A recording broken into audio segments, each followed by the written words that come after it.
when people are talking about what are we doing in Syria, well, we've obviously decided to carve it up, and Kevork, you were talking about Donald Trump may even meet Jolani, which I can't even I almost refuse to believe that's even possible. The Israelis Because are revealing this with their sources in Saudi Arabia that Trump is going to meet with Jolani next month. he has met with the EU leaders. Hmm. He's now wearing, instead of wearing ISIS black or Fidel Castro green fatigues, now he's wearing a business suit and has a haircut. Yeah. So he's a willing chameleon, and there's a lot of expressions. I wish people would listen to your videos, listen to your podcasts. The Sunni faction that has taken over are what you call takfiri, Yeah. which means they are not tolerant. It's like the opposite extreme of tolerant. It's Yes. our way or you die. Yes. And they seem to be cooperating quite well with the Israelis, who have even seized the point at the very northern point of the Golan Heights, Mount Yes. Hermon, which is the high ground dominating Damascus, which they never put artillery on top of until now. And they seem to be pushing right to the suburbs of Damascus. So we're watching Syria being carved up like a carcass by hyenas. I just want to follow up on what you said because you served in Lebanon and Syria was engaged, let's say, in the Lebanese civil war as well. And Syrian forces went to Lebanon after an Arab League resolution that there is going to be an Arab peacekeeping forces, mostly were from the Syrian army. And Right. then this was a geopolitical decision. This wasn't to only stop a civil war from the Syrian side. Syria always saw Lebanon as part of the greater Syria, right? Sure. And Lebanon was taken, let's say, it was part of Syria, and the French wanted to establish more like a Christian state, regardless of the history. But Syria went from a position of domination over Lebanon, let's say, a mandate power, having thousands of Syrian soldiers in Lebanon, having air defenses in the Bekaa Valley in the 80s, and having the confrontation with Israelis, because the Syrians saw Lebanon as a buffer between Syria and the Israelis. Also, they know that if they lose Lebanon, it's a 1.5 hour between Beirut and Damascus. So the capital would be threatened. Now imagine Syria in the 80s and compare it to now, 2025.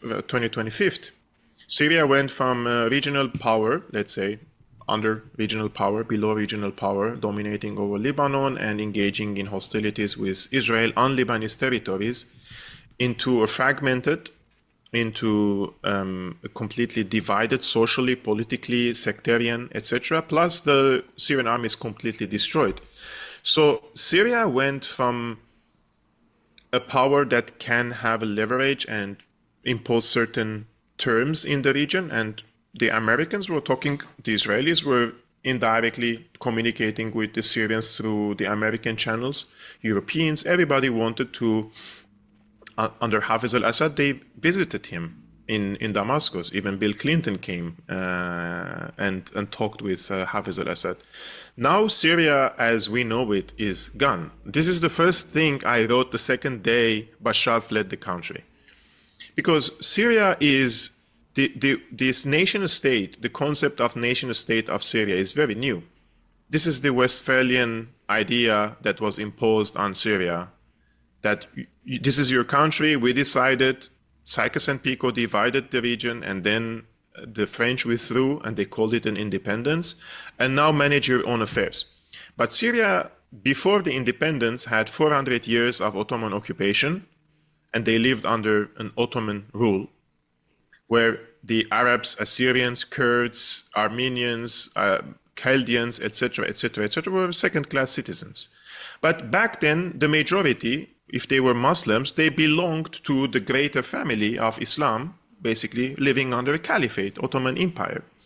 But then you have all of a sudden foreigners deciding and saying, "No, this is your map. Now you're Syrian and you're Lebanese, you're Jordanian, you're Iraqi, etc." And then they withdrew from Syria, leaving the country basically to the people to manage, which they don't know how to govern a nation state. They have never experienced a nation state in the past centuries. So giving it to the Syrians like this, it means you're going to have two outcomes, one of the two outcomes. One is going to be somebody is going to come from the military and will say, I will impose now a political authoritarianism under nationalism. And this is what happened after 10 coups between the 40s and the 60s until Hafez al-Assad came and imposed the last coup d'etat, and he established political authoritarianism under Arab pan-Arabism, nationalism, Palestinian cause, etc., etc., etc. Or the second route that the country could have taken was go back to the Islamic identity. So there was this clash between nationalism and, let's say, political Islam for decades now, which ended up finally with the victory of political Islam. Because there are, in my opinion, three factors here. One, the people's identity in the region cannot be separated from their religious identity. The Middle East is completely different from Europe and the United States. People especially those who are Muslims, their identity is constructed once they were born on the teachings and the values of Islam. Their identity. So this comes under the Dar al-Harb and Dar al-Islam. Exactly. You're in the house of Islam or the house of the enemy. Yes. Of war. And because Islam, the Westphalian idea of the borders, that's a Western concept that's Exactly. very alien to Muslims who think of themselves much more based on their religion. Exactly. And Islam is an identity for people's individual identity and also their collective identity. So if somebody comes like Erdogan and says, we're going to uplift the Muslim people after decades of humiliation, American invasions of Iraq, look what Israelis are doing in Palestine, I'm going to protect the Muslims, right? And the pan-Arabists failed. Saddam Hussein is gone, and look at the dictator Assad, what is he doing to his people? And then you have the political money in the hands of Qatar and Saudi Arabia. So ideologically, you're already influencing the people through Erdogan in the past 20 years. And then you have the money, the petrodollar is in the hands of Qatar and Saudi Arabia.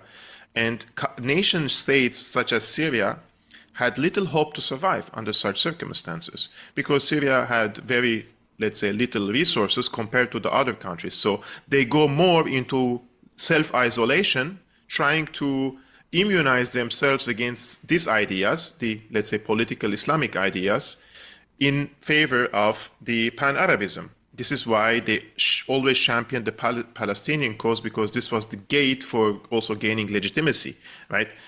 But now in 2025, I think Syria is no longer. So we are now speaking of Syria as a client state for Turkey. And Turkey definitely is going to extend its not only political rule, but also will normalize the identity, this Islamic identity. And this is why today, when you watch one of the videos I posted today on X, the leader of the AKP party, which is a Turkish party, but it turns out that they have a branch in Syria, he is talking to a militant, a Takfiri militant from Xinjiang, who is an Uyghur, and telling him that we are one. There is no difference between me as a Syrian Muslim and someone from the Islamic Turkestan army. What unites us is our Islamic identity, and you supported our revolution, and we are going to grant you a citizenship.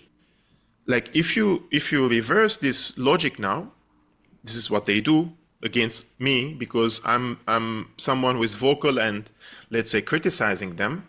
They say, who are you? You're an Armenian.